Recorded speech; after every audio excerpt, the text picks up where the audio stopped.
But without further ado, I'm super grateful to be able to introduce Jesse and Jared, and I'd love to start with you. Jared, tell us a little bit about yourself.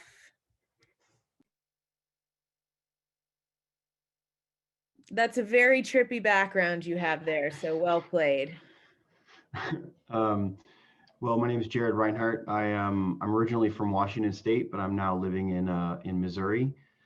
I started my kind of start into this life or this movement, as you say, probably 2016, 2015. I was a contractor in Iraq, working as a security officer out there, guarding some assets, and I was going on leave and decided to go to the jungle of Peru to try this plant medicine because I had heard so many different things from it as far as healing and profound uh, thought processes and all types of different experiences people had. And really my major curiosity was just what was going on for myself in my own mind because things just seemed to be kind of stuck.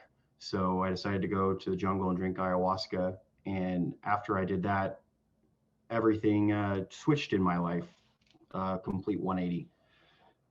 So that led me down a whole different path in my life. I went back to Iraq on my contract for about 9 months and lived out there and integrated the lessons that I had learned at my retreat center that I was at and through ayahuasca about uh, just giving unconditional love and being in an open, vulnerable state and basically just trying to interact with the world at that point. And it had really extreme, profound effects on my external reality. And what I mean by that is people around me were treating me with a lot of respect. The people that I had issues with or were having problems with, them and I became friends. All these types of things, and I was in a very happy place. So I just looked at my life and I didn't really want to be in the security industry anymore. I just didn't see my place in it. So I decided to go to the jungle, back to the retreat center that I had ayahuasca in, and lived out there for about 9 months and facilitated in the jungle with ayahuasca and assisting the shamans in ceremonies and helping people process their experiences and integrate them for when they get home. Along one of those experiences in the jungle, I met Jesse, and Jesse was at a retreat with me as a participant. And then through that, we developed a very strong friendship. And he told me about his organization, Heroic Hearts, which was going to be connecting vets to these plant medicines. And for me, it was a game changer. It was the most profound experience I've ever had in my life and the most life-changing experience I've ever had. And it did nothing but benefit me. And my one thought after I had my first ceremonies was, how can I get this to the veteran community? How can I get this to my friends who are really struggling? And through Heroic Hearts, we seem to have found one way of doing that. So I'm really excited about all that. Thanks so much, Jared. Your story gave me goosebumps. Jesse. Hey Ashley and hey Jared, good to see you again. It's it's been a couple of hours. Um, and yeah, thanks for putting this together, Ashley and Duray and everybody involved with Clarity Hawaii. Good evening from New York. I'm in New York City. Good afternoon Hawaii time and in between Pacific time. So I'm Jesse Gould. I was an Army Ranger. I had a number of deployments to Afghanistan during my time in. When I got out of the military and was transitioning into civilian life, I went into finance, which was my background, and got a job at this big international company in the corporate finance. And on the outside, everything was going well, had all the green, the boxes green check marked. But on the inside, there's just a lot of turmoil that after a while of trying to ignore it, it just started manifesting in a lot of very unhealthy ways. And I quickly hit the wall that is the current mental health landscape in terms of not really finding really viable options for myself and not finding the answers I personally needed to live a healthy, fulfilling life. And just through a random course of life, ayahuasca found me, similar to Jared, as many of the people on this call. Um, Heard about it, was very skeptical, didn't really think that was my thing, didn't come from that sort of background, had never tried psychedelics before.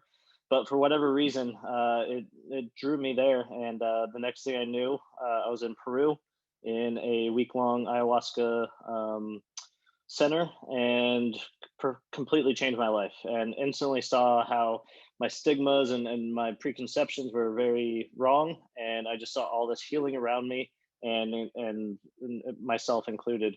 From there was the inspiration of Heroic Hearts Project. Unfortunately, as many on the call know, that the veteran community is suffering from a severe mental health crisis. The community abroad as well, but the veteran community tends to have much higher rates of depression, anxiety, suicidal ideation, addiction.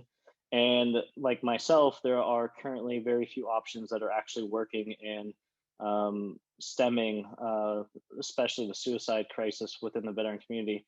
So Heroic Hearts started just from my own journey, my own healing journey of hitting walls, and finding, the beauty and the power of substances like ayahuasca. And so one, we try to educate veterans and the rest of the community in a way that they will understand and find more approachable. And then two, we help facilitate their passage to ayahuasca, sometimes other psychedelics, sometimes other substance, powerful tools that can help them overcome their mental trauma.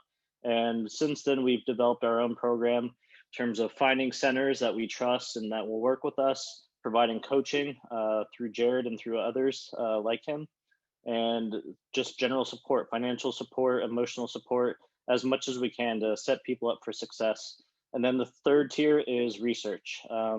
Since we are working with numerous veterans every year, we're trying to do our part to add to the literature, the information around these substances, and hope that we have a better understanding as much as we can on the scientific side, but then also bring the conversation to wide demographics of people. If you understand things through research and through scientific evidence, or if you understand it through other contexts, we want to provide a platform to where we can bring people to the table, talk to them, and just start understanding the power of these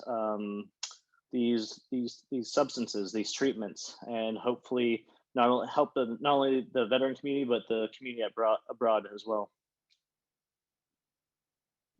Thanks, Jesse.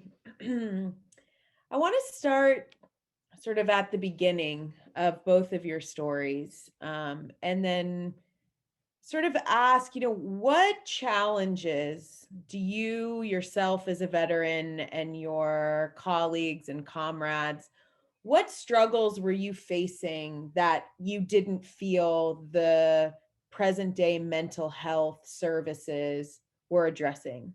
Like, where were you feeling stuck? How was it showing up in your life? I guess I'll go. So for me, there was I didn't want to admit that I needed help. I didn't think I needed help. I saw much more struggle in some of my peers than I did in myself. So it was kind of I didn't think that my mental health was worth looking at when there were people who had worse things off in my perception. So I veered away because the stories I heard about people going to the VA anyways were just awful. They told me they would go get seen for once a month and then get thrown on pills. And I didn't want to get thrown on pills. I wanted to continue doing security contracting work and other things, stuff like that. So I didn't want to be on a variety of pills to keep living my life. But so I didn't seek any of that help because I was moving past it and thought I was, to be honest, better than it at the time. That was hard for me to look at myself in the mirror because I was so overwhelmed with a previous identity for who I thought I was that I was still clinging to and didn't want to let go of. Because getting out of the military for me was one of the hardest transitions I ever went through, and nothing in the military prepares you for it. Everyone that I have talked to at least has gone through a 2-year period, a minimum, after they get out of the military, of a very hard transition period back into this civilian world that we have. And it's understandable. I think we can all wrap our minds around it. But it's hard because then the guys that you talk to all the time when you were in your service, they all start having their own life too, and then you have your own life, and everyone kind of separates for a while, and then we only talk every once in a while, and yep, and then your support system's completely gone. You feel alone at home, all those things, and so it just seemed like an endless spiral. And the VA just seemed like a monster I didn't want to tackle because of all the red tape everyone seemed that they were going through in my peer group. Thanks, Jared. Jesse? Yeah, I mean, I think a lot of veterans have a similar sort of issue, and what struck me of what Jared said is the feeling of being stuck. And part of the issue when you are stuck is you're probably the last person to realize it. But then also within that context, you don't know how, if you don't even recognize that, you don't know how to get unstuck. You just realize that you're like struggling, and you have those moments of epiphany of, shouldn't things be a little bit easier? Why am I struggling so much? And then you sort of expect others to know. You expect medical professionals, you expect people who have known you to point it out and to be like, hey, this is the path, this is the way.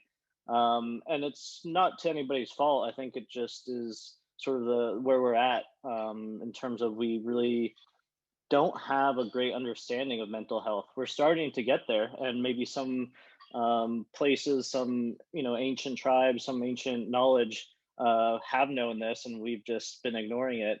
But I just found myself in that same sort of spot where I was like, these people that I'm going to, in terms of the VA or in terms of medical professionals, I expected them to know, like, oh, you have this, and this is the path forward, and you'll be all good.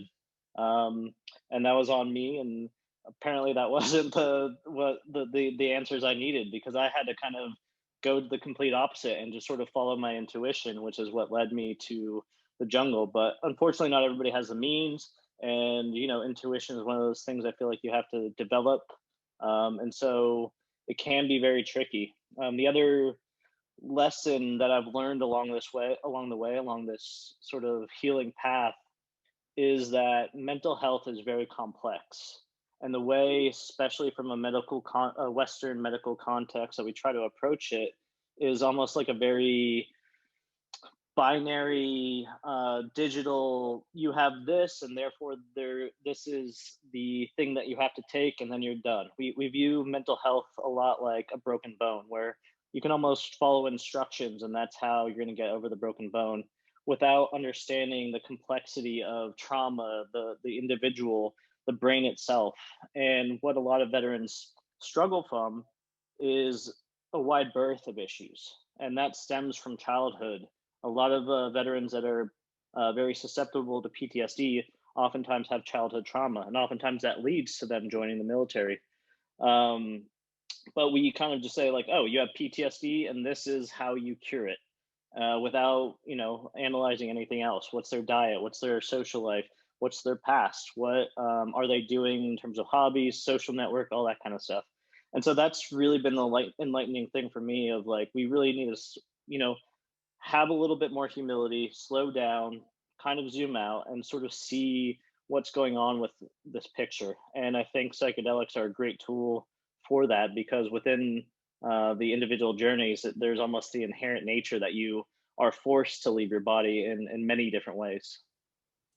Yeah, I think something that I've heard as I've been dancing in the network of psychedelic advocates is this idea that we can't imagine psychedelics like we imagine antidepressants, right? Like you take this medicine daily and somehow your life gets better. It's psychedelics open up an opportunity to make connections that never could have been made before, that you then get to integrate into your life so that you can change your life.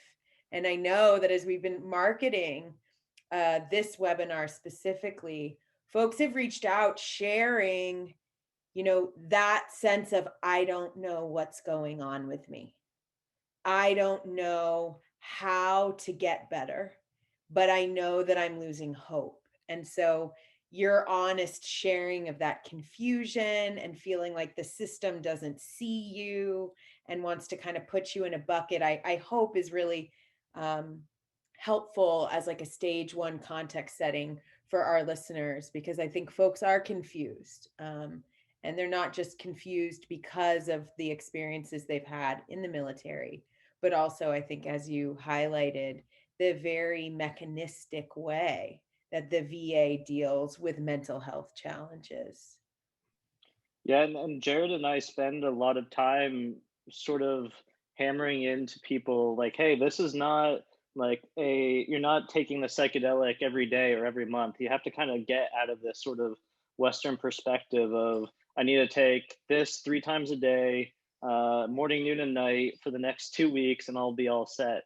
We have to like tell people because they'll come to us like, oh, how often do I have to do this? Like, what's the black and white answer? Can you write me a script? Like, give me the guidelines, because that's how from childbirth we are sort of raised of, okay, this is a clear answer, and our answer is like, hey, this is different. We can't tell you. We can give you sort of guidelines and be like, hey, you should wait for this, you should wait so long, you should integrate it, there's a lot of work before and afterwards, but it's really going to depend on you. And this whole practice is connecting you to your subconscious, to your intuition, and the more you are connected to that, the more you can tell yourself the right answer, and the more you can trust in that answer. It's not on anybody else. And there are experts no matter what, and it's not like just disregard them and be, like, I am Superman, I can heal myself. But you have to be able to listen to your body a little bit more and understand, okay, well, I just had an anxiety attack today. What was I exposed to? What did I eat? What are these things around me? What came to this, as opposed to like, oh, this phantom anxiety came here. Mm, yeah, I love that. The building of consciousness and awareness. Let's go into your actual ceremony experiences, if you would be willing to share. I think a lot of folks are wondering, what happens in an ayahuasca ceremony? Um, Jared, I'd love for you to start. Um, well, a multitude of things can happen in an ayahuasca ceremony. For me, I feel like I've experienced a multitude of things that have anything from nothing happening. I've had an experience where I have drank 4 full cups of ayahuasca in desperate attempt to try to feel something, and nothing happened. And later I found out that was the ceremony, because my wanting and desire for an experience to escape this experience was the message. But for me, my first 4 ceremonies, those are the ones that ring true the most, because for me, when I went into the first one, I had no idea what to expect. I had worked with other psychedelics in the past, never in high doses, but just enough to kind of feel it out, and it was nothing like any of those. Uh, it wasn't a very visual experience. There were some vision states, but I would definitely say it was more emotional and physical. There was a lot of different types of purging. I would laugh and I would cry and I would shake and I would vomit and I would sometimes poop really. I would have diarrhea really bad, like and but all these things, the funny thing is that all these things, in the moment of like the crying or the vomiting, it felt really hard and very difficult. But as soon as all of that was done, I felt this amazing cleansing feeling, like something that I had been hanging on to emotionally had just relaxed, and I could like something had been cleaned from my body, is what it felt like. And I came home from all that a little very different, but those ceremonies for sure. The second one that I had was the most intense experience at that moment I'd ever been in my life. It it changed my understanding of what psychedelics are and what they can be, because I heard a lot of the facilitators at the time talking about how ayahuasca is a lot of hard work, and I had done mushrooms and other things, and I was like, oh, well, it can't be that hard. I mean, like, it's just psychedelics, and that was very hard work. I had to really and it's hard. It's ineffable. It really is. It's very hard to put into words what had happened. I'm still kind of processing it to this day, and this was back in 2016. But in essence, I feel like I got some space from my emotional processes and the mind, and got to see Jared for who he is in that moment.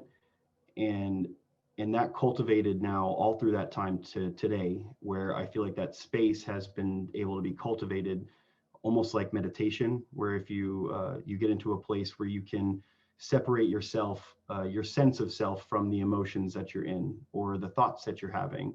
And ayahuasca helped me get just the briefest moment of that for a while afterwards, and then I could cultivate it with those practices that I learned. Jesse?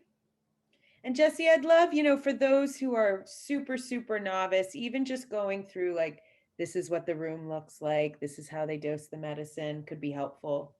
Yeah, of course. And yeah, Jared did a great job of expressing it, and through that, you can't really express it. And you'll talk to healers around the world that have been working with ayahuasca in particular for their whole lives, and you know, the experts of this can't predict dosing, and they can't predict an experience, which tells you sort of the interesting nature of it if you're looking at it from that. If we stay on the Western medicine sort of theme, where everything has a dosing, everything has like a measurable sort of effect as long as you know the person.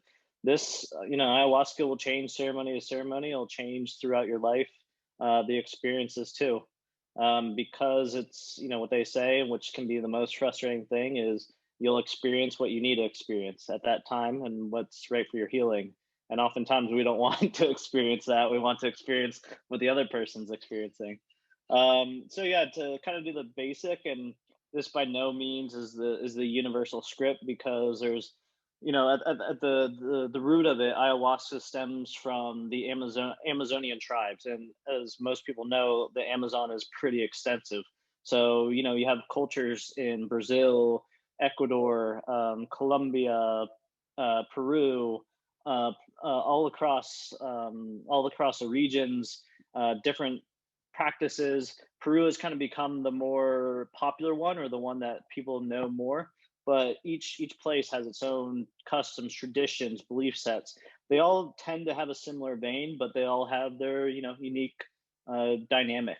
And then you also have a new sort of evolution of what's coming out in the US and Australia, sort of a mixing of worlds, and some are more ceremonial, some are more traditional. So it is sort of finding its culture wherever it goes.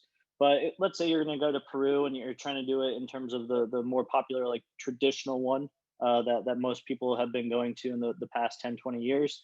You'll go there. The shaman are called curanderos, and they've generally been working with ayahuasca, the medicine, since very young age. And you have to have a maestro, a master, and they become the apprentice until they're ready.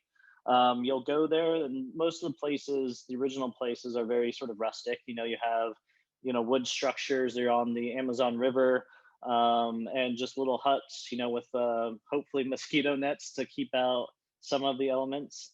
The place you'll actually do the ritual in Peru is called a maloca. So it's a round, or similar to a round shape, and it's like just a big hut with a thatch roof, and people will go in there and sit around, and then generally the shaman will be in the middle or at sort of the center of attention.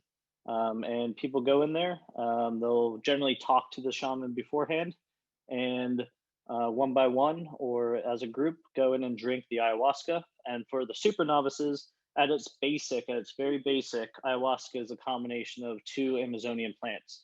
One is the actual vine that is commonly called ayahuasca, and two is generally a leaf from a tree called chacruna. And chacruna has the DMT, which is the thing that brings sort of the hallucinogenic, and the vine has a chemical called an MAO inhibitor. The combination of those allows you to go into sort of this, very intense, or very unique is probably a better word, as Jared said, ineffable experience. If you just eat the leaf by itself, you're not going to have anything except for the taste of leaf in your mouth.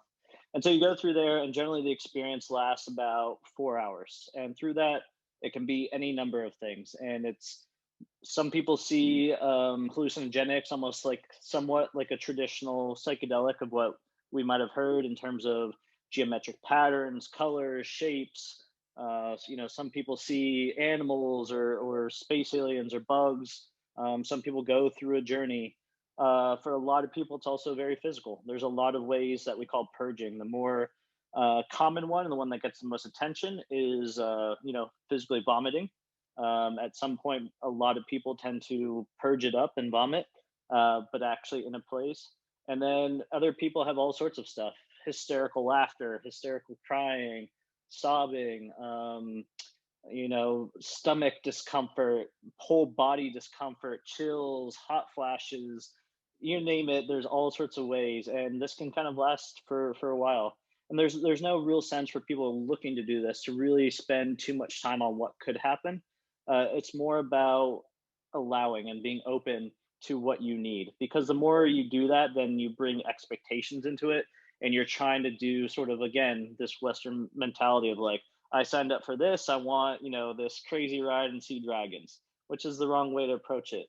For the way we teach it, and it's really sort of therapy and trauma based, is these veterans are going there for a reason. They've been struggling for so long, and this is their opportunity to really make a lot of progress on dealing with and coming to terms with a lot of their trauma. And so if they're open to the experience and they go into that with the warrior mentality, which is, what we really emphasize for the groups that we work with, then it will be whatever it will be. And by the time they go through our program, they'll be ready for it. They'll have some tips and tricks. You can never be fully ready for it, even the most experienced person. But they won't be completely taken aback by it. They'll be able to jump into it and hopefully get the most poignant experience possible and dive right into it. And that's, oftentimes we like to have veterans go through multiple ceremonies, because there does tend to be a story arc to it, where the beginning and middle, and sometimes the middle, can be very challenging. Trauma, oftentimes we've been pushing down for our whole lives, and to let it loose and to come to terms with it is the reason why we avoid it, because it's hard, it's painful. But at the end, they understand if there is struggle, why there was struggle, and hopefully they come there with some relief, some better understanding, and like Jared said, a very clear mirror picture of themselves, even truths that a lot of us generally don't like to face. Yeah, I can share. In my first ayahuasca ceremony in Peru, I sat down in ceremony with my 10-year-old self. We were in my childhood bedroom. And I sat there and I sort of held my own head in my hand, and I told this sweet little girl, what's going on in your life is not your fault. And this is the people in your life and the grown-ups around you that aren't taking care of you as they should. And you're not the problem. They're the problem. And now I'm the adult, so I get to take care of us. And I'm going to make sure we have our needs met. And I'm going to make sure that we get to do the things that you should have done as a sweet little innocent child. Now, that's what was happening for me. Externally, apparently, I was sobbing at a level 9 for 8 straight hours. And, people were like, you okay? And I was like, yeah, I got clear. But for everyone else, I was in this deep, deep sort of, like you said, purgative cycle. And one of the best pieces of advice that I got before I went into ceremony, and everybody in the group got, is don't send energy to anyone. If someone's crying and vomiting and pooping, don't ask for them to stop. Don't wish them a peaceful journey. This is where they are getting it out.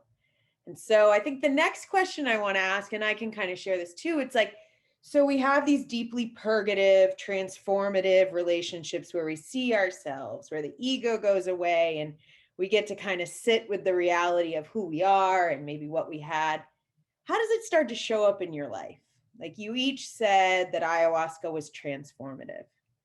How? Give us like little moments where you're like, that wouldn't have happened had I not started to use psychedelics to both raise awareness. Like, what does integration look like over time for both of you? And Jesse, maybe I'll start with you. Yeah, of course. Yeah, thanks for sharing your story too. I've experienced other people that have similar sort of things where it's the most beautiful laughter or the most deep felt crying, and just the energy release. Other people in the Maloka often feel that as well, and it can be a purgative for them as well. And again, for the people who are not very familiar, we often tend to focus more on the mental side, on like how we view things, but there does seem to be a multiple layers to this, which is the beauty of it, and why I think it's so effective for veterans. Is not only do you have the potentially tremendous psychological, like therapist sort of use, but there also does seem to be a very strong physiological healing property to the brain. And so for me, almost immediately, I felt like my brain was lighter. Like it felt like, I often say, defragged, for those who know computers, where you spend so much time like erasing and saving memory that your computer gets blocked up. And so it seemed like it cleaned out the system. And before, what I tell people on reflection, my brain seemed to be like warring states where different strong parts of it work together at some points, but they always just seem to be in conflict and using much more energy and going against myself in a lot of ways, which manifested in some risky behavior. After that ceremony, it was really the first time in the time that I can remember that it it seemed like me, like the brain was me, the whole unit, and not just like different parts of me, of like, this was my childhood, this was me as a ranger, this was me as in finance. It was, for once, this is Jesse. And that in itself was a beautiful thing, and you almost lose sight of that because that becomes the new norm. um, but one of the more telling things, because no matter what, I think a lot of us are skeptical, and a very common thing, a week after you leave the jungle or leave wherever, you're like, was that real? Like, I know I had these truth bombs, but was that real, or was I just tripping in the woods? And that's like the ego trying to re-exert its sort of strength. But I was, this was a few months apart afterwards, and these sort of things continue to pop up over months and even over years. And I was in a very similar situation that I was before leaving. And so I was at like a local bar that I had been to, that had a lot of friends that were there. And before, I just always had this like intense social anxiety. And like, if I'd go into that place, especially if there's a lot of strange people and people around me, and this is common for vets, I just had this sort of anxiety, and I had to like drink in those situations just to calm that down, just to be able to chill and sort of have that conversation, because I was on edge. And I was at the same place months after my ayahuasca experience, and I was just there calm. And I just had this like sort of reflection. I noticed something. I was like, something's missing. Like, I know, like, I know these people, I know this situation, but this is not the same. And immediately afterwards, I realized that before, I had this almost companion anxiety. It was almost like this person on my shoulder that no longer was there. It no longer triggered me to order, all these drinks just to hang out there. I was at peace. I was calm there. And so it was weird because, sometimes our habitual actions continue on, and we're like, oh, this is how I've always done it. But without the stimulus, you're no longer needing to do those sort of things. And so there's almost this weird relearning process as well that a lot of people go through. And for me, that was a very telling sort of thing, because despite my skeptical mind, having those effects months later, where it was just no longer reactive to the same situations that I was just like, oh, there absolutely is something to this. This is no longer like in the placebo stage of some part of me telling other parts of me that this is going to work. And so, I was already a believer by that point, but that was just sort of the final, like, okay. And every time, I go with veterans, and I'm sure the same with Jared, and I go in there like, oh, I hope this works. I hope I'm not crazy still. and then I see this huge transformation in veterans. I'm like, okay, good, still not crazy. This is working. But I think it's good to kind of always have that hesitation as well. Thanks. Jared, tell us a little bit about how your life is a little different, a lot different. Well, a lot has changed. Anybody who has known me would say so. That was one of the key things for me when I first got back from the jungle. I took a week off before I went back to Iraq to go back to work, and everybody looked at me just different, like something was different, and that was my first key thing of saying like, okay, so maybe something's going on. I was a pretty cynical person, and a pretty. It was hard to bullshit me, and I thought everyone was trying to bullshit me. So I was a pretty easygoing guy if you got to know me, but if I didn't know you, I didn't want to even talk to you. But for some reason, I felt compelled to just talk to the person at the store and not judge or get angry. People might cut me off in traffic around that time instead of me, cussing at them and speeding past them, giving the finger. I'd laugh or I'd shrug and continue on my day. Um, I think the biggest thing that I couldn't put it into words, but the biggest thing is I just had some space between my thoughts. I didn't identify with those thoughts. I just, oh, there's another thought. Oh, there's another thought.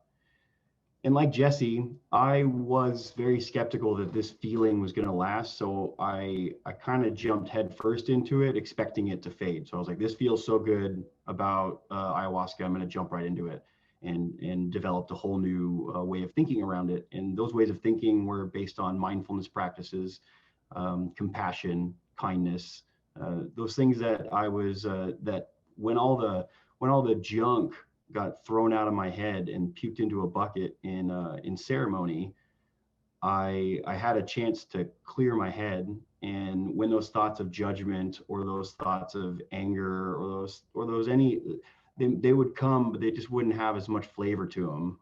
I didn't want to like attach to those thoughts and be like meh and continue forward.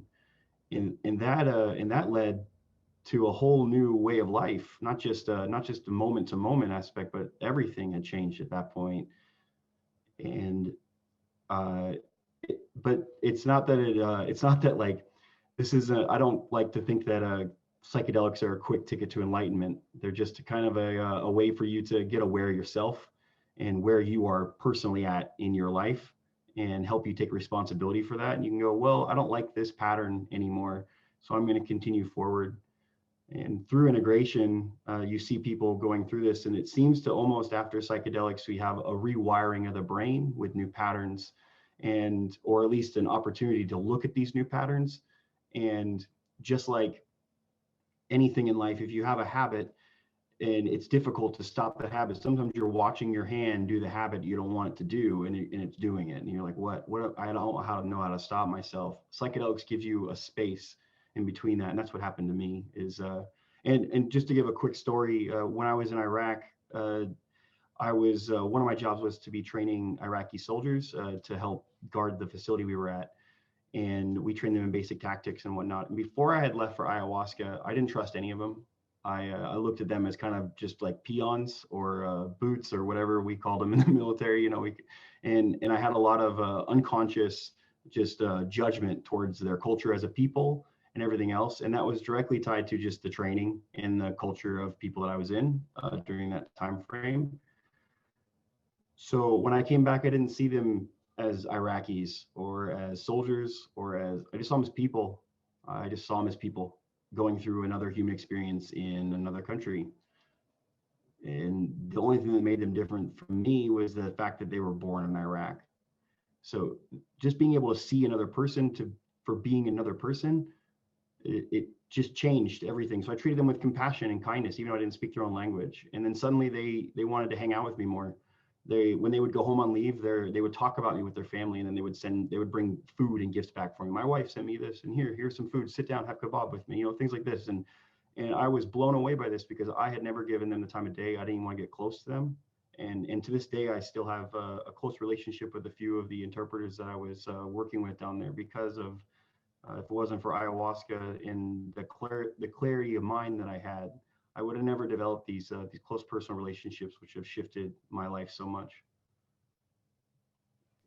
Thank you, Jared. Yeah,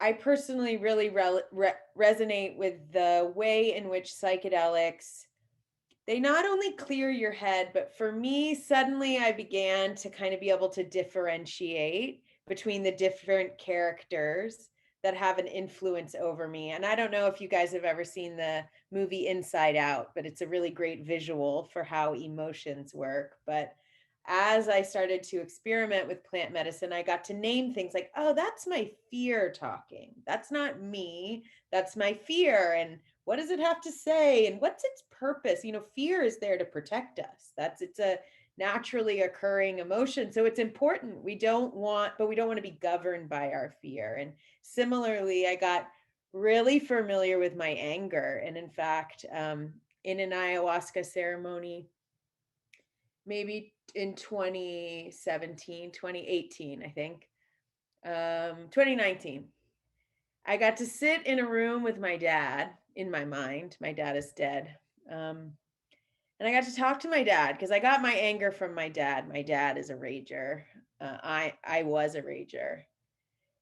And I got to sort of say, like, Dad, this is some pretty toxic shit that you gave me. And he was like, well, I got it from my dad and he got it from his dad. It's just, we've just passed it along.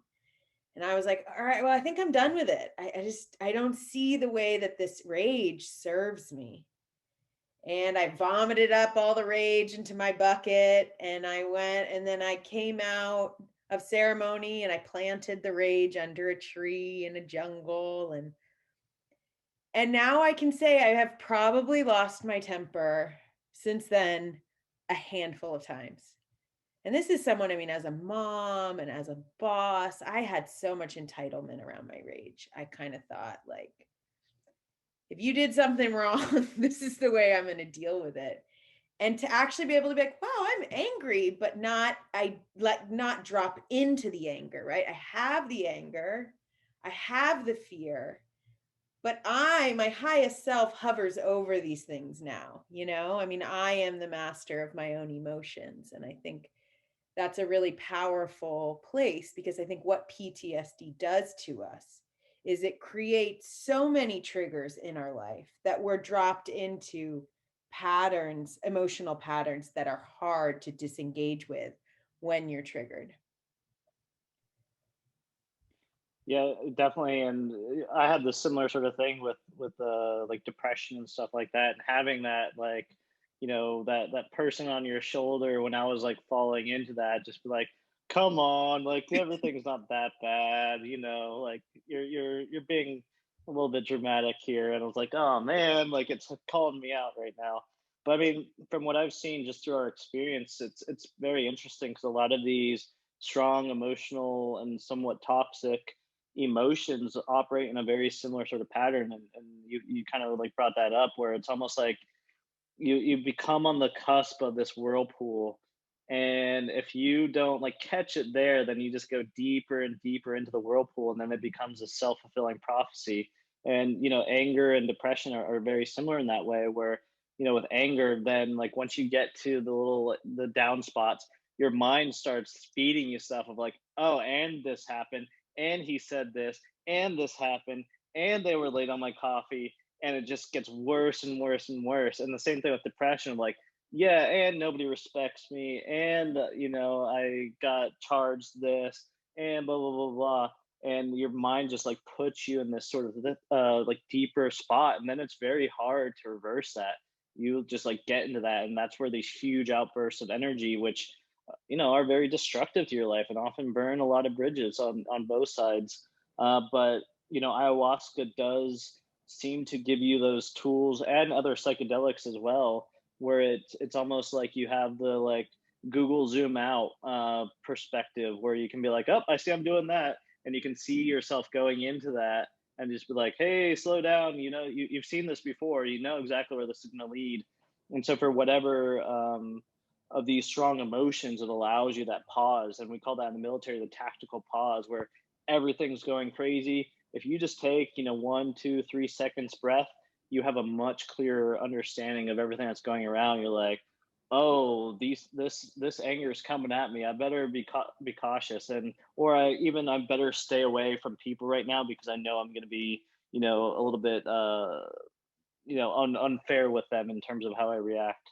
So yeah, it's interesting how a lot of them are so connected and they work in a very similar way in people's brains. I think Jared? anger in the veteran community and myself is a big one. As far as that goes, I resonate with both of those, and ayahuasca helped me separate from that as well. It didn't make any anger go away. It just made me not take it so personal. More like, oh yeah, here's anger, as the same reaction of, oh, it's raining outside. I guess I should, put on a jacket, or plan my day accordingly, as so to speak.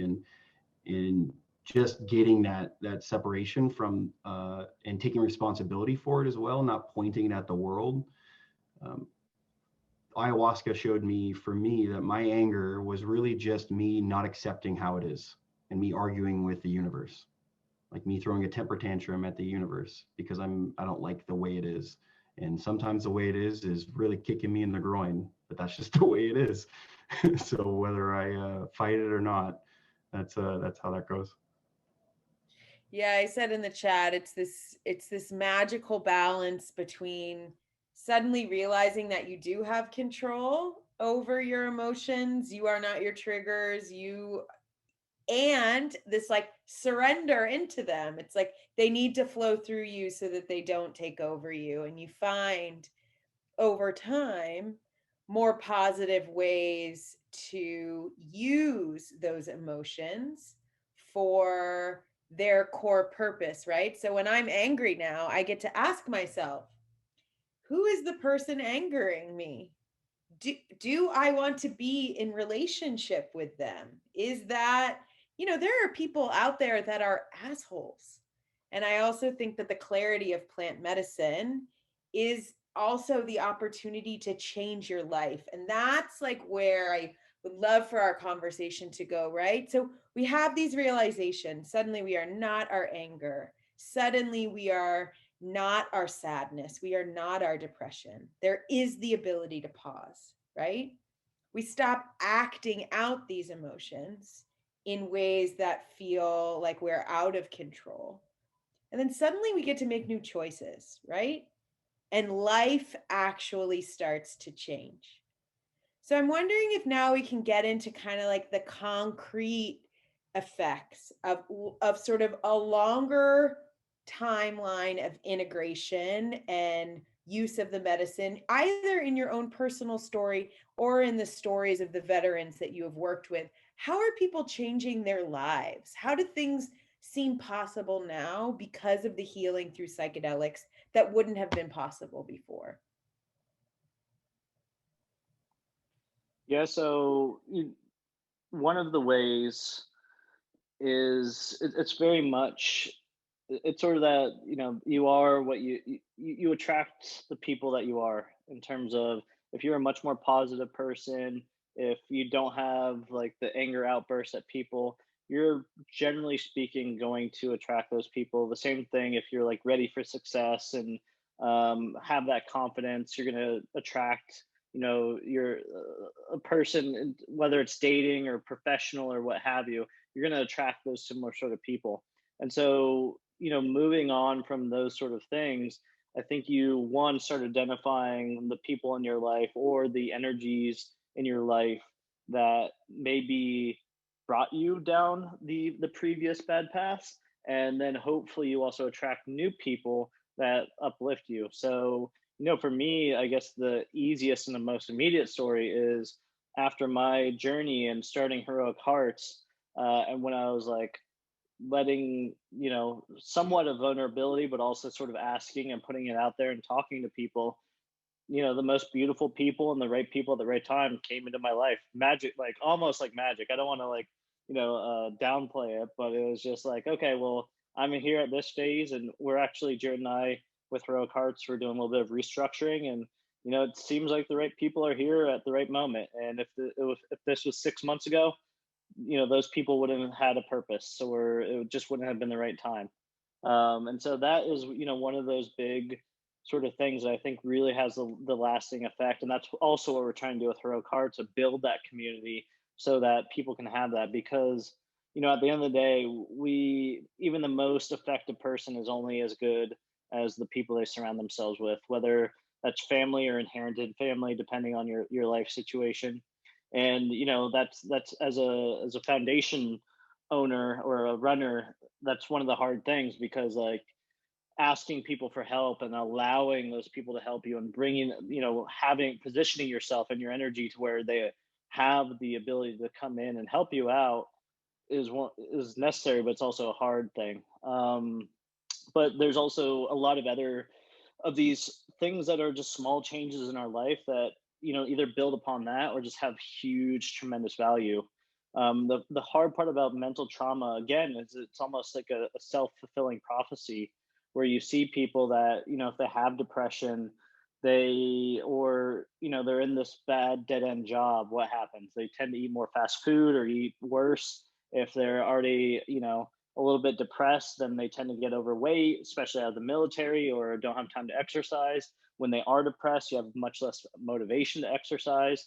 And that being out of shape gives you less confidence. It makes you even more depressed. You're much more likely to start drinking or use substances, which again, then make it even worse. And so then you just, again, on this sort of whirlpool analogy, you just get deeper and deeper into it to where you're out of shape. You have this reliance on substances or what have you. You don't have a great social network. You're not happy in a lot of other aspects. You start to be in debt. And the longer you let it go, the harder it is to turn it around. And there's still always hope, but you know, that's the hope for us, is that we can catch it beforehand and change the narrative around mental health, so we don't let people, for the most part, get down to these spots where it's a self-destructive life pattern.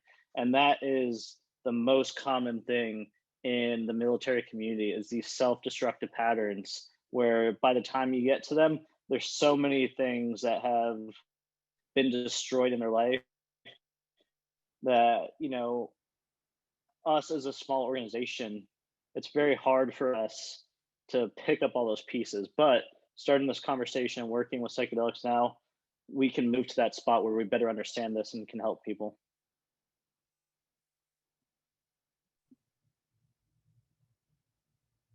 Jared, did you want to jump in? Yeah. So, in my experience, not just with myself but with others, there's a profound amount of open-mindedness that comes back from a transformative experience with psychedelics. And with that open-mindedness comes a cascade of events that usually occurs in life. For me, it was like easier to accept when I'm wrong with things. Like when people would say, "Hey, you're doing something wrong," or "What you're saying is wrong," or "What you're even believing is wrong," I had more of a chance of it going, "Wait, am I? I'm possibly." Because the biggest lesson psychedelics taught me was I don't know shit. I don't know anything about anything, and I'm just winging it every day, just like everybody else is. So when someone gives me a new bit of information, or a new type of way of living that may be different from me, I'm not so tight about it. I don't get so ravenous about this is the way it is and this is how it's supposed to be. And I find that with most of the vets, they come back with this more of an acceptance of being able to look at themselves with a critical eye without so much other emotion attached to it. Where for me, I was much more heart centered, and what I mean by that is I was much more emotionally stable. I was more comfortable expressing myself from my emotions. I was more comfortable feeling my emotions. Um, but that also took some practice with it, because when it first happened, it felt a bit uncomfortable. After I first drank, it felt a bit uncomfortable to feel all the feelings again, meaning like all of it, just all of it, because my heart was so open to the world. It felt very unnatural because I've been closing it for so long. But with just proper integration techniques, I just moved through that and just kept in that open heart and kept expressing myself from emotional spaces. And the same thing is what we teach heroic hearts when it comes to integration, is to stay in that heart-centered space, stay emotionally centered, and honor those processes. One of the small things that I did not expect to happen And it could be a big thing for some people if that's what they're looking for, but I have no appetite for alcohol. I can drink.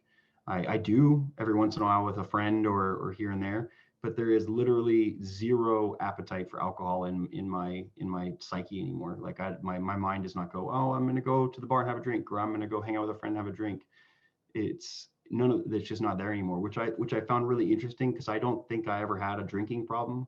I and I didn't like drink excessively, so it was just one of those things after psychedelics I just didn't have an appetite for. I just looked at it as logically for me it was not good for me to do it as much as I was, so I'll just stop, and it just worked out that way. So that was, and I've seen that amongst other people too, not looking for that, but it happens. They just don't want to drink alcohol anymore or smoke cigarettes or other things that come along with it. Yeah, I can echo that. I definitely have moved away from all behaviors that cloud my consciousness. I'm so grateful to be present and aware in this life, and anything that clouds that. If we habitually access it, we suddenly aren't attached to those habits, which is so helpful.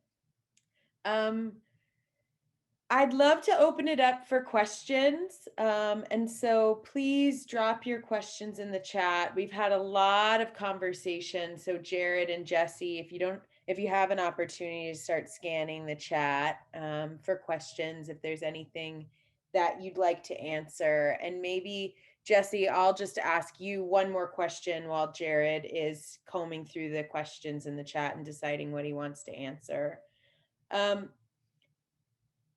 Living in a state where there is a really large veteran community here, a very large active duty military presence, I have connected most frequently with the wives of service members. And so often we erase the struggle that families face, both when they have active duty service members in their family, but also when those service members come home and are dealing with things like PTSD. How has Heroic Hearts sort of held space for family? How have you seen family dynamics transform through the use of psychedelics? Yeah, I mean that's a great question, and again, I think it kind of comes back to the community that we're talking about, and the need for all of us to work together, because it's not one organization or one can solve all. Let me. I think I'll um, is my audio? Yeah.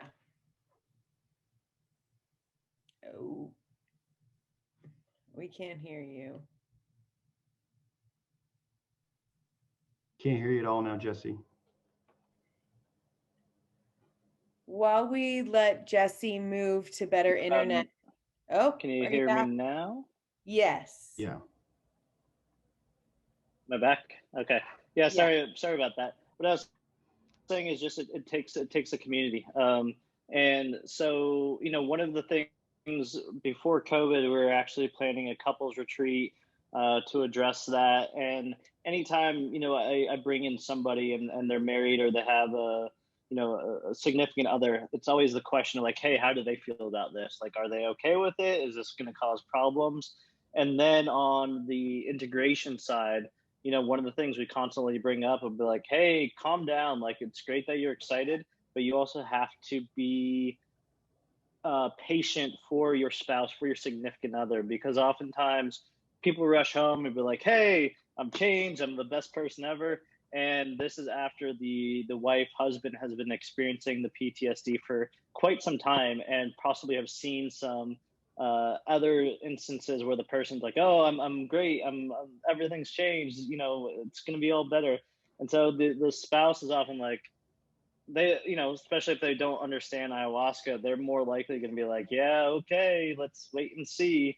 And so we often try to preach like, hey, be cautious. You have to be very respectful for this person, that they tend to also have, like shared PTSD through this experience, because they've been struggling just as much in different ways, in their own unique ways, but just, as severe oftentimes, and especially taking care of kids and all that. So I mean, it is something that definitely needs to be addressed, and we hope that that expands more in the future in terms of offerings and capabilities and all that kind of stuff. And so a lot of it's just really being open to that. But fortunately, there are, like I said, we have some plans, and we're open to that in terms of having spouses there to do group healing. There's another foundation that's pretty new. They haven't fully established, but it's through a buddy's wife, and so he is or she's going to be helping out, wives and families and Gold Star mothers who are also suffering.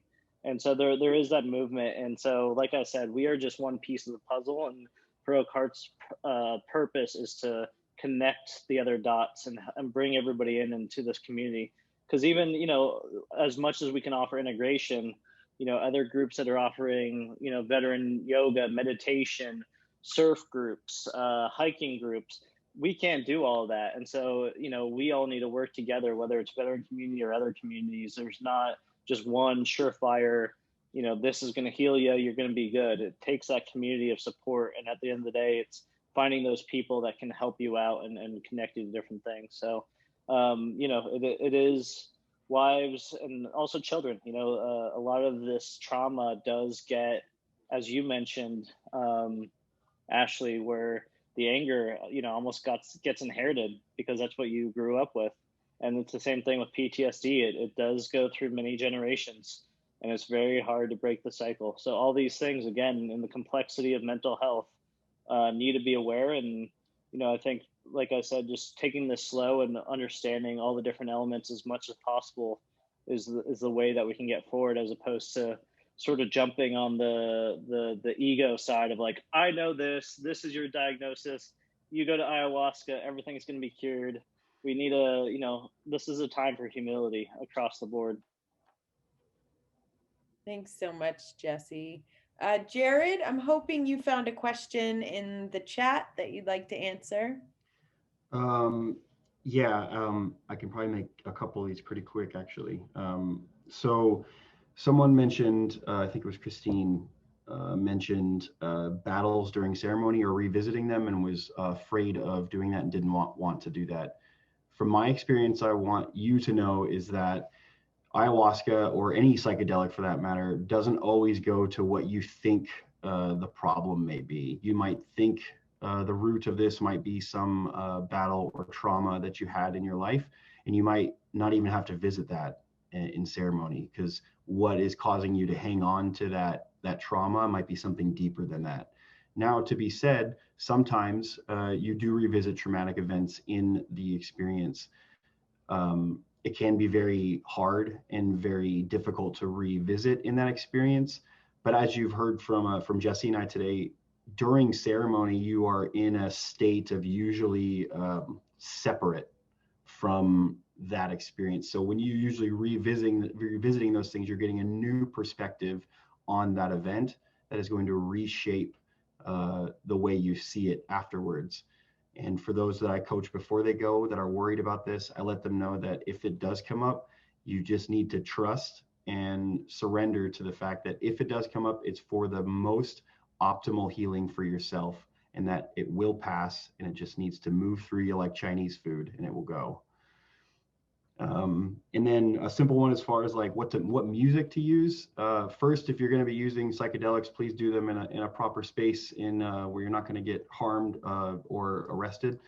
So I would suggest having a guide, and the music would really all depend on what your intention is for that ceremony. If you would like to do for healing, or for thinking, or for spirituality, or whatever your intention is behind it, the music can really drive home that intention for you. So it's really on the user at that point. The shamanic practices have their own types of healing that they do with singing, and I wish I could tell you how they do it, but I've just experienced it. So it's pretty profound. So I would say it affects that really immensely in ceremonies or in psychedelic states. For me, also, the next question was, how do I ground in integration and not become dependent upon the medicine? Uh, for myself, I have gone back to using psychedelics when I have felt like I needed them, but to this day, I still take them with a pretty big dose of fear, meaning like it always makes me pretty nervous to go back to them, even though I've used them a bunch. But recently, and especially this last year or so or more, it's weaned itself off more because I've got more centered in myself and been more emotionally grounded, being able to find out this is for myself. I just use those practices of breath work to pull back and get some view from the process that I'm in and say, ah, here's anger. Oh yeah, here's jealousy. And then when these things come up, in the moment, I know that if my mind goes, oh, I need to go take some medicine, or oh, I need to go do this, I see that too, and I go, ah, there's the one who's trying to run. And then I keep going with it and keep watching, and then that grounds me outside of the process while it's occurring, and I can get some clarity sometimes on the process, and other times I need to just express how I'm feeling, just openly to a willing ear. That will help me ground in normal life. Like I say, I had a bad day at work, or I got a bunch of money stolen, or anything along these matters that might trigger me in the process. I just express, man, I'm feeling a lot of anger right now. I'm feeling a lot of sadness. I'm feeling a lot of happiness. I'm feeling this. I'm feeling this. I'm feeling this, and that helps me get some space from it. Um, and then the last one I just read before the newest ones was, should couples do medicine work together? I say yes, absolutely. Couples should do medicine work together, but on one understanding that it's your individual journey and it has zero to do with you as a couple. It has everything to do with you as a person and you as an individual going through this experience, and has absolutely nothing to do with you as a couple. It might help you or separate you. That's something you got to look at. If you're going to drink medicine work, it can do one of the two effects. It can really bond you together, or it can make you go separate ways. Either way, it was for your benefit, I promise. Yeah, and I think it's always really important. There is this really well documented relationship between psychedelics and addiction. And as somebody who is very OCD, very compulsive, and I have a long history of binging whatever I'm going to binge, whether it's food or alcohol or work, when in relationship with plant medicine, I have none of that come up for me. I mean, I remember my first ceremony watching myself be like, oh, one dose is enough. It was the first time I had ever had the experience of enough. And I've really seen that kind of cascade into my life to where I have a very normal, regulated relationship with all the things I used to do kind of obsessively, compulsively, and in a binge like manner. Jesse, we have time for one more question. So hoping you can jump in with a question that you'd like to answer from the chat. Yeah, I'll do a quick uh, add on real quick in terms of like the dependency. This is all a practice of, connecting to your intuition. So as long as you're checking up of like, why am I going here? If you're revisiting the same exact things over and over again, that's probably a dependency. But if you're getting deeper into your understanding and not chasing the high or not chasing infinite wisdom, if you're actually working on yourself in a practical way every time in hopefully different times, then you're doing work and you're not dependent. So there's been kind of two that are similar in my work with veterans of PTSD survivors. How can I introduce this modality in an accessible way? And somebody else asked, like, not everybody can go to Peru. So, I mean, obviously, unfortunately, we have to deal with the infrastructure that we're dealing with. These are illegal in the US. There are places that have religious exemption, but even that is a gray area. So, it is tricky, and that's what we're trying to move the needle on. And so it does take, sort of this local community voice to start changing this and hopefully do it in a responsible way. Especially things like ayahuasca, they're powerful. You want to do it with people who know what they're doing, because there is risk with people who just kind of go out there willy-nilly. So in terms of, there are going to be clinics for psilocybin in Oregon, and hopefully that catches on, and other great modalities. There are other some good retreats in Mexico and a little bit more accessible. There are some churches. it is tricky now. So we are trying to open this up with advocacy, and in your local community, it is having these discussions, and trying to do it as safe as possible. And there's a lot of like decrim movements. There's a lot of activist groups. Just even having weekly integration talks without psychedelics is very important. Community at the end of the day is as important as a lot of this stuff. And you can get to a lot of healing without psychedelics. They do open the door, but you can get a lot of great healing with meditation, with yoga practices, with general healthiness, well-being. We shouldn't always just be focused on the psychedelic, as powerful as they are, because there's a lot of other stuff that we can do to ourselves. And so it's we have to deal with the infrastructure that we're at, but like Jared said, make sure if you are doing it in your community, it's responsible. Who's leading it and their experience and where the sources are coming from, because this is serious work. It should not be taken lightly. I have Thanks, one more Jesse. thing to add for everybody, is that the one thing everyone can do for their community is just have a conversation, especially with those people you don't think need or don't want to tell you've done psychedelics to.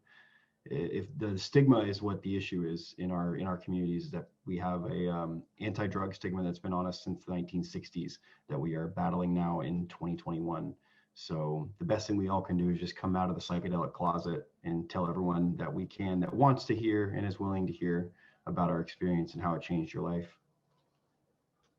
That's a beautiful segue, Jared and Jesse. So thanks so much. I'd like to just take the last 10 minutes and talk a little bit about what we're trying to do at the Clarity Project, because we are a Hawaii-based organization that's looking to create safe, legal access to psychedelics. And we're beginning with psilocybin. And I'm just going to share my screen. We are very lucky to have a bill that's been introduced at the legislature that we would love to give you all guidance on how to testify. So let's go here. Can you see my Hawaii State Legislature website? Can you give me a headset? Okay, Yes. great. So you'll notice here, Hawaii has one of the most accessible online legislative websites in the US. It makes it really easy. And we are going to need everybody, both in Hawaii and without, to testify in support of the legislation that we have. We're lucky that our bill was routed to military and public affairs. So military voices are going to be so important. And the reason why passing legislation in Hawaii matters to those of you who are not in Hawaii is because it sets just another example of states taking action to create safe legal access to these medicines, and it helps reframe them as medicines and not as drugs. So on the Hawaii State Legislature website, you're just going to go to sign in. If you need to register, you can click register. If you go here, our bill number is SB 738. So you'd go to go. And you'll see here, this is removing psilocybin from Schedule I substances and requiring the Department of Health to establish a designated treatment center for the therapeutic administration of psilocybin. So it's very easy. You hit submit testimony, and then you will, because it doesn't have a, You can't testify until there's an upcoming hearing. I see. Well, guys, you'd hit submit testimony and you will get a little drop down about oppose or support. You'd click it, and you can also upload a Word document or a PDF of why you support. Clarity Project is going to provide all of that content to you guys, model testimony, emails about when to testify. So the best way to keep in touch with us is to go first to our website.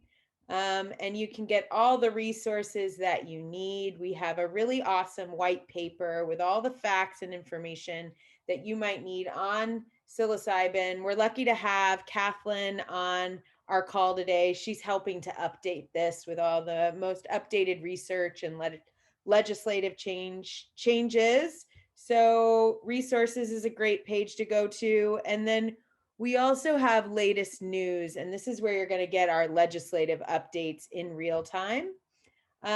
DeRay and Amanda, if you can drop the links to our Instagram and to our email list into the chat, people can keep in touch with us that way. Amanda, who's on the call, is doing such an incredible job on our Instagram and our Facebook. So many, many, many thanks to her. And DeRay is sort of keeping all of us on task so that we can continue to advance this through the Hawaii State Legislature. Why does Hawaii matter nationally? Because we have a pretty small legislature and we have a very tight-knit community. So it's likely that we can be the second state to legalize access to psilocybin. And we want to, again, be a part of this movement of states that's helping to effectuate change. With that, I wanted to open up any questions that you guys might have about what's happening at Clarity Project. You can just drop your questions in the chat and DeRay and I can answer. We're definitely going to need everybody to testify when we have legislation, so we will email you guys. Jesse, tell us how we can stay in touch with Heroic Hearts and tell us what you guys are up to. Yeah, of course. It might be skipping, so if I cut out, Jared can take over. But heroicproject.org. We have the website, and then we're on all social media. Instagram's our main one, at Heroic Hearts. We're just trying to move on past COVID, facilitate as many events as possible, and help movements like happened in Oregon, help you guys at Clarity where we can. And we have branches in the UK, Canada, just trying to be the voice of veterans where they need us. Responsible guidance.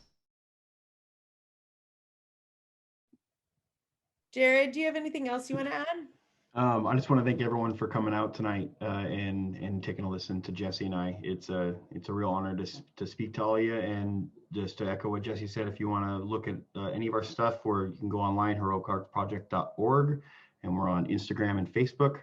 And our goal this year is to at least get 100 more vets out to these ceremonies to get some healing done. So Jesse and I are hard at work at accomplishing that. So if you'd like to donate to Heroic Hearts, please do that as well on our website and on Facebook. We have all different types of ways to donate, and every little bit goes exactly to what you think it does, right to veterans getting to the medicine to get help.